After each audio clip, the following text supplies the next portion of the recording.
जय श्री कृष्ण मित्रों, मैं आपका दोस्त ज्योतिषाचार्य वास्तविक पंकज जैन। हमारे जीवन में कई बार ऐसी बात हो जाती है कि हम खूब कोशिश करते हैं लेकिन कुछ काम होने में दिक्कत होती है। हम काफ़ी ज्योतिष उपाय करते हैं या काफ़ी मेहनत करते हैं, फिर भी कई काम नहीं हो पाता। तो ऐसे काम करने के लिए टोने टोटके बहुत ही ज़्यादा प्रभावशाली रहते हैं।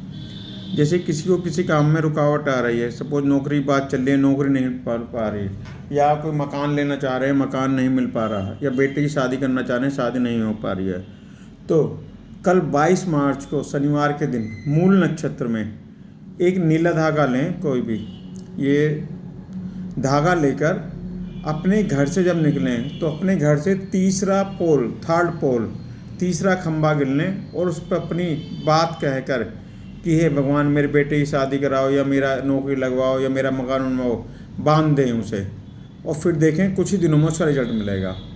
राधे राधे मित्रों।